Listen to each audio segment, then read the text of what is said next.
শাহজাহান শেখের নামে fan club, এটা মানে অভাবনীয়। শুধু তাই নয়, পশ্চিমবাংলার রাজনীতিতে, পশ্চিমবাংলার দৈনন্দিন জীবনে, মানে সাধারণ মানুষের দৈনন্দিন জীবনে এটা একটা নতুন মানে হাসির খোরাক বলবো না, লজ্জার খোরাক সেটাও বলবো না, মানে এটাকে কিভাবে এক্সপ্লেন করা যায় আমি ঠিক সঠিক বুঝতে পারছি না। এটা কি উত্তর দেবো আমি নিজেও জানি না।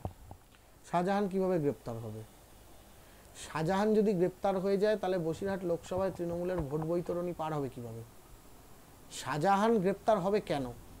সন্দেশখালীর সাধারণ বাচ্চা এবং সন্দেশখালীর সাধারণ মা বোনেরা যারা আজকে এতদিন ধরে নির্যাতিতা নিপীড়িতা হতে হতে যারা আজকে ঝাঁটা লাঠি হাতে তুলে নিয়ে রাস্তায় নেমেছেন, বা যারা পশ্চিমবঙ্গের বিরোধী দলনেতা যখন সন্দেশখালী গেলেন উলুধ্বনি শঙ্খধ্বনি করে তাকে বরণ করে নিলেন পুষ্পবৃষ্টি করে, সেই সাধারণ মা বোনেরা তারা তো বলেছেন যে আমরা পুলিশ খুঁজে পাচ্ছে না শাহজাহানকে, আমরা তো জানি উনি কোথায় আছেন, তা আমাদেরকে খুঁজে দেওয়ার দায়িত্ব দেওয়া হোক, আমরা হাতে তুলে দিচ্ছি পুলিশের শাহজাহানকে। তো রাজীব কুমার গেছেন পরিস্থিতিটাকে ধামাচাপা দিতে, আরও বেশি করে যাতে কিভাবে ওখানে সত্যটাকে ধামাচাপা দিয়ে অন্ধকার করে রাখা যায়, আরও কিভাবে মানুষের মধ্যে ভীতি সৃষ্টি করা যায়, কিভাবে মানুষকে প্রতিবাদ মুখরতা থেকে স্তব্ধ করে দেওয়া যায়, এইসব স্ট্র্যাটেজি করতে। এবং তার ফলস্বরূপ যেখান থেকে অনুপ্রাণিত হয়ে তিনি গেছিলেন তিনি সেখানেই আবার ফিরে গেছেন। জগদীশচন্দ্র বোসের অব্যক্ত গ্রন্থের সেই কথা, নদী তুমি কোথা হতে আসিয়াছ মহাদেবের জটা হইতে, তোমরা কোথায় ফিরিয়া যাও, আমরা যথা হইতে আসি তথায় মিশিয়া যাই। তো জগদীশচন্দ্র বালক অবস্থাতে দেখতেন গঙ্গার ধারে বসে বসে ভাগীরথীর উৎস সন্ধানে, বলে আমি আপনিও বোধহয় ক্লাস 9-10 পড়েছি ছোটবেলায়। তো সেই ভাগীরথীর উৎস সন্ধানের মতো উনি নবান্ন হইতে আসিয়াছিলেন এবং নবান্নতেই ফিরিয়া গেলেন। প্রথম কথা বলি, পশ্চিমবঙ্গের রাজনীতিতে বিগত কয়েক বছরে কিছু ভাঁড়ের আমদানি হয়েছে। ভাঁড়, আমরা ছেলেবেলায় গোপাল ভাঁড়ের গল্প পড়েছিলাম। গোপাল ভাঁড় আমাদের বাঙালির বঙ্গ সংস্কৃতির সঙ্গে অঙ্গাঙ্গিভাবে জড়িত। তো গোপাল ভাঁড় অনেক মহামতি ছিলেন। তিনি মহারাজা কৃষ্ণচন্দ্রকে সিরাজউদ্দৌলার বিরুদ্ধে যেতে গিয়ে ইংরেজের সঙ্গে সন্ধি করতে বাধা দিয়েছিলেন। তো তার মহানুভবতা সম্পর্কে আমার কোনো রকম কোনো সন্দেহ নেই। এখন মুশকিল হচ্ছে ভাঁড় শব্দটা আরেকটা ক্ষেত্রে ব্যবহার হয়, আসলে কি ক্ষেত্রে ব্যবহার হয় আপনারা সেটা খুব ভালো বোঝেন। তো পশ্চিমবাংলার রাজনীতিতে এরকম একজন ভাঁড়ের কথা আপনি বলছিলেন, আমি নাম উচ্চারণ করতে চাই না, একটা চোর জেল খাটা আসামি, যার কোনো মানে একটা বেসলেস লোক, কোনো কথাবার্তার কোনো ঠিক নেই, যার মানে হয় না, সেই স্বামী বিবেকানন্দের একটা কথা আছে যে একজন হিন্দু যদি নিজের ধর্ম পরিবর্তন করে অন্য ধর্মে চলে যান তাহলে একটা হিন্দুর সংখ্যা শুধু কম হয় তাই নয়, হিন্দুর শত্রু বৃদ্ধি হয়।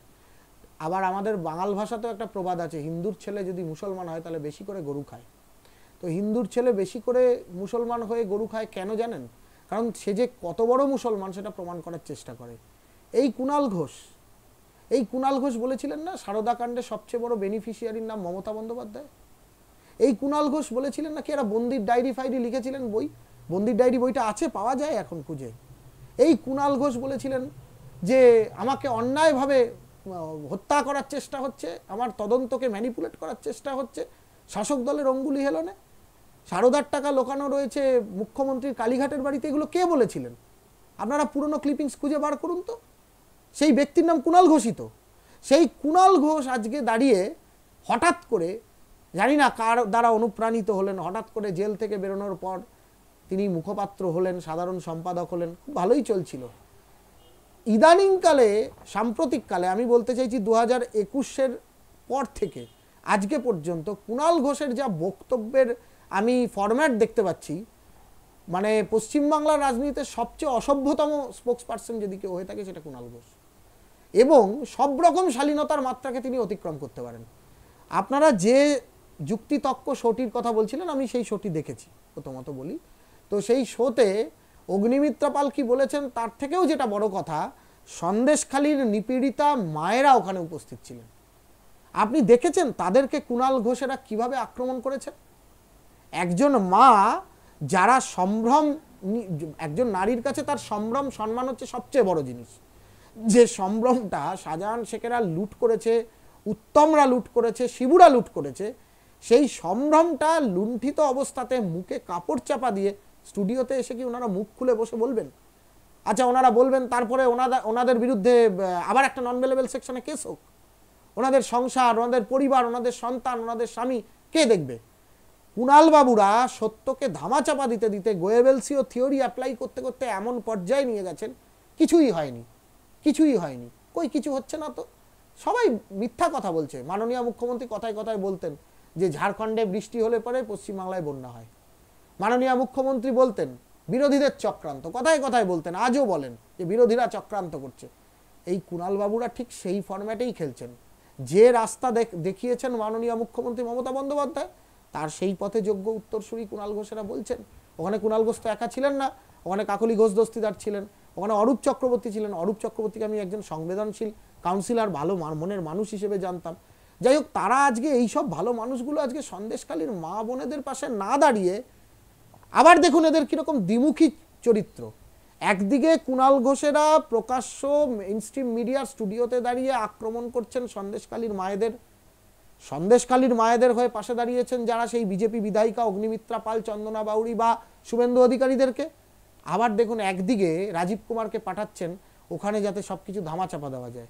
একদিকে চন্দ্রিমা ভট্টাচার্যকে আমাদের মন্ত্রী, আবার পার্থ ভৌমিক, সেই মন্ত্রীদেরকে পাঠাচ্ছেন সন্দেশখালীতে, টোটো করে তারা ঘুরে বেড়াচ্ছেন, সব টাকা মিটিয়ে দেওয়া হবে, সব টাকা মিটিয়ে দেওয়া হবে বলে ধামাচাপা দিচ্ছেন।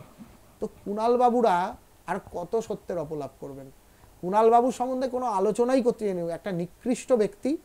কুণাল বাবুর কথার উত্তর দেওয়া মানে নিজেকে নরকের দিকে ঠেলে দেওয়া। না না, কুণাল বাবু হচ্ছেন একটা, আমি তো বললাম যে পশ্চিমবাংলার রাজনীতিতে ভাঁড়। কুণাল বাবু হচ্ছেন একজন বিশুদ্ধ ভাঁড়। কেন বলছি শুনুন। আপনি সন্দেশখালীর ঘটনাটাকে এক মুহূর্তের জন্য ছেড়ে দিন। কিছুদিন আগে তৃণমূল কংগ্রেসের গোয়াল ঘরে গুতোগুতি লেগেছিল না? সুব্রত বক্সির কথার বিরোধিতা করছেন কুণাল ঘোষ। অভিষেক বন্দ্যোপাধ্যায় নেতাজি ইন্ডোরের সভায় কেন যাননি সেই নিয়ে বিরোধিতা করছেন কুণাল ঘোষ। কেন অভিষেক বন্দ্যোপাধ্যায়ের ছবি মমতা বন্দ্যোপাধ্যায়ের ছবির সাথে থাকবে না সেই নিয়ে আওয়াজ তুলছেন কুণাল ঘোষ। তাহলে কুণাল ঘোষ না তৃণমূলের না সাধারণ মানুষের, তিনি কোনো শ্রেণীতেই পড়েন না। উনি আপনারা ভাবছেন যে উনি তৃণমূলের সাধারণ সম্পাদক এবং স্পোক্স পারসন। আমি বলছি কুণালবাবু মনুষ্যত্বের নামে একটা কলঙ্ক, আর কিচ্ছু না। সাধারণ মানুষ কুণালবাবু সম্বন্ধে কিছু জানতেই চায় না। সাধারণ মানুষ কুণালবাবুকে ঠিক সেটাই ভাবে যেটা আমি আপনাদেরকে কুণালবাবু সম্বন্ধে বলছি। মমতা বন্দ্যোপাধ্যায়ের মন্ত্রিসভা তো এটা। তো মমতা বন্দ্যোপাধ্যায়ের মন্ত্রিসভায় জ্যোতিপ্রিয় মল্লিক মন্ত্রী ছিল, জেলে গেছে।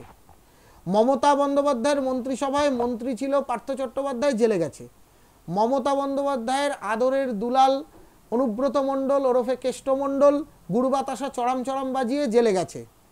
মমতা বন্দ্যোপাধ্যায়ের ভ্রাতুষ্পুত্র পশ্চিমবাংলার যুবরাজ হাজার একটা মামলায় তিনি ইডি সিবিআইয়ের দ্বারা বিদ্ধ হচ্ছেন। তাহলে মমতা বন্দ্যোপাধ্যায়ের মন্ত্রিসভাটাই যদি চোরের মন্ত্রিসভা হয়ে থাকে, একসময় সিপিএম আমলে বুদ্ধবাবু বলেছিলেন এই চোরের মন্ত্রিসভায় আমি থাকবো না। আজকে মমতা বন্দ্যোপাধ্যায়ের মন্ত্রিসভার সব যখন চোর ধরা পড়ছে একের পর এক, তাহলে স্বাভাবিকভাবেই মমতা বন্দ্যোপাধ্যায়কে চোর বলার মধ্যে অসুবিধাটা কোথায়? মমতা বন্দ্যোপাধ্যায়ের অনুপ্রেরণা ছাড়া তো সিংহ শাবক জন্মায় না চিড়িয়াখানায়। তো স্বাভাবিকভাবেই মমতার অনুপ্রেরণা ছাড়া যখন সিংহ শাবক জন্মায় না, তখন স্বাভাবিকভাবেই মমতা বন্দ্যোপাধ্যায়ের অজ্ঞাতসারে এই বনমন্ত্রী জ্যোতিপ্রিয় মল্লিক বা বালু, এই শিক্ষামন্ত্রী পরবর্তীকালে শিল্পমন্ত্রী পার্থ চট্টোপাধ্যায়, এরা হঠাৎ করে অনুপ্রেরণার বাইরে গিয়ে চুরি করে বসে রইল। প্রত্যেকের বান্ধবীর খাটের তলা থেকে কোটি কোটি টাকা বেরোলো, উনি কিছু জানতেন না। ওনাকে চোর বললে অসুবিধা হয়ে যাবে? দিদি নাম্বার ওয়ান একটি জনপ্রিয়তম শো, সেখানে বাংলার 1 নম্বর দিদি আছেন মমতা বন্দ্যোপাধ্যায়। তো ওনাকে তো দিদি, মানে উনি তো দিদি থেকে দিদিমা হয়ে গিয়েছেন এখনও ওনার, যাই হোক ওনাকে দিদিই বলা হয়। তো উনি শুটিং করতে গেছেন, ঠিকই আছে। এ থেকে একটা জিনিসই মনে পড়ে, একদিকে রোম জ্বলছে আর সম্রাট নীরও বেহালা বাজাচ্ছে। মমতা বন্দ্যোপাধ্যায় দিদি নাম্বার ওয়ানের শুটিং করছেন, আর বহিরাগত তত্ত্বটা মমতা বন্দ্যোপাধ্যায়ের আজকের নয়, 2019 সাল থেকেই বহিরাগত তত্ত্বটা উনি আমদানি করেছেন। ওনার যখন যাকে পছন্দ হয় না তাকে বহিরাগত বলে দেন। দেশের প্রধানমন্ত্রী ওনার কাছে বহিরাগত ছিল, বাংলার জামাই জগৎপ্রকাশ নাড্ডা ওনার কাছে বহিরাগত ছিল, দেশের স্বরাষ্ট্রমন্ত্রী পশ্চিমবাংলায় বহিরাগত ছিল ওনার কাছে, রামচন্দ্র ওনার কাছে বহিরাগত ছিল। তারপরে আবার নিজেই ঘটা করে রামের বিরোধী নই আমরা টামরা এই সমস্ত বলেছেন। তো ওনার শুনুন বয়স হয়ে গেছে, আমার মনে হচ্ছে ওনার এখন সোডিয়াম পটাশিয়াম ফেল করছে খুব সম্ভবত, মস্তিষ্ক বিকৃতির দিকে এগিয়ে যাচ্ছেন। আর দেখতে পাচ্ছেন তো আগামী দিনে কি পরিস্থিতি। সেই জন্য হাতের তৈরি করা সাম্রাজ্য এভাবে চোখের সামনে ধূলিসাৎ হয়ে যেতে দেখে ওনার এখন ভুলভাল বকছেন, কি বলবো। উনি একদম ওনার এতগুলো কথার আমি বিরোধিতা করার পরে এই একটা কথার একদম উনি একদম সঠিক কথা বলেছেন। এতদিনে উনি একটা কাজের কথা বলে ফেলেছেন। বাংলাই পথ দেখাচ্ছে। What Bengal things today, India things tomorrow. এটা ঘটনা, এ তো মহামতি গোখলে বলেছিলেন। আজকে সন্দেশখালির এই ঘটনাটা তো সারা ভারতবর্ষের বুকে একটা কলঙ্কিত ঘটনা। সারা ভারতবর্ষের সমস্ত স্টেট, আমি বলছি না যে ভারতীয় জনতা পার্টি শাসিত কেন্দ্রীয় সরকার শাসিত যে স্টেটগুলো, আমি বলছি কংগ্রেস শাসিত যে রাজ্যগুলো বা অকংগ্রেসি যে রাজ্যগুলো, সেই রাজ্যের মুখ্যমন্ত্রীরা, সেই রাজ্যের প্রশাসন পর্যন্ত ঘেন্নায় লজ্জায় মাথা নিচু করে ফেলেছে যে পশ্চিমবাংলায় সন্দেশখালিতে এইরকম একটা ঘটনা ঘটতে পারে। তো বাংলা তো পথ দেখাচ্ছে, এবং এই সন্দেশখালি ওনাকেও পথ দেখিয়ে দিয়েছে। ওনার যে পথ নবান্ন থেকে কিভাবে 14 তলা থেকে নেমে সামনেই মা গঙ্গা, আর মা গঙ্গাকে টপকে কিভাবে দ্বিতীয় হুগলি সেতু হয়ে কালীঘাটের বাড়িতে গিয়ে ঢুকে ছিটকিনি দেওয়া যায়, সে পথটা তো সন্দেশখালি ওনাকে দেখিয়েছে। মানুষের স্বতঃস্ফূর্ত প্রতিবাদ, মানুষের স্বতঃস্ফূর্ত ভাবাবেগের বহিঃপ্রকাশ, এই বহিঃপ্রকাশ আগামী দিনে পশ্চিমবাংলায় এক নতুন সূর্যোদয় ঘটাবে, যে সূর্যের আলোতে মাননীয় মুখ্যমন্ত্রী এবং তার যারা অনুচরেরা, সহচরেরা, অনুপ্রাণিত জীবেরা, তাদের মধ্যে জ্ঞানের প্রকাশ ঘটুক, এটাই কামনা করব। বাম আমলের শেষে বুদ্ধিজীবীদেরকে বুদ্ধজীবী বলা হতো, তা বুদ্ধিজীবী বলবেন না, আমি আপনাদের সংশোধন করে দিই, ওদের মমতাজীবী বা পরজীবী বলবেন। কেন বলছি? বুদ্ধিজীবীরা কোন কাজে লাগে? বুদ্ধিজীবীরা খায় না মাথায় দেয়। বুদ্ধিজীবী যাদেরকে বলছেন তাদের কাছ থেকে পশ্চিমবঙ্গের মানুষ কি আশা করে? বুদ্ধিজীবীদের সবার মেরুদণ্ড বিক্রি হয়ে গেছে, বন্ধক রয়েছে কালীঘাটের বাড়িতে। প্রত্যেক বুদ্ধিজীবী, সোকল্ড বুদ্ধিজীবী যাদের কথা বলছেন, এরা পশ্চিমবঙ্গ সরকারের কোনো না কোনো দপ্তরের কোনো না কোনো ক্ষেত্রে তারা চাকরি করেন, তারা ভাতা নেন। তো ভাতা নিয়ে, ভাতা যিনি প্রদান করছেন তার বিরোধিতা করা যায় না, করলে প্যাদানি খেতে হবে। এর আগের দিনও আমি আপনাদেরকে বলেছিলাম, আজকেও আপনাদেরকে বলছি, এই বুদ্ধিজীবী যারা, এই ধরুন এই ভাষা দিবসের মঞ্চে যারা গেছিল, মমতা শঙ্করের মতো, আমি তো এদের খুব সংবেদনশীল বলে জানতাম। এদের নগ্ন রূপগুলো, এদের যে মূল স্বরূপ, সেটা না প্রকাশ পেয়ে যাচ্ছে পশ্চিমবাংলার মানুষের কাছে। পশ্চিমবাংলার মানুষ এখন বুদ্ধিজীবীদের কথা ভাবে না, আর বুদ্ধিজীবীদের থেকে কিছু আশাও করে না। বুদ্ধিজীবী মানেই হচ্ছে ধান্দাবাজ, সুবিধাবাদী, স্বার্থপর কয়েকটা মানুষ, যারা নিজেদের আত্মস্বার্থ চরিতার্থ করা ছাড়া আর কিচ্ছু বোঝে না। সাধারণ মানুষের সুখে দুঃখে সঙ্গে এই তথাকথিত বুদ্ধিজীবী বা মমতাজীবী বা পরজীবীদের কোনো সম্পর্ক নেই।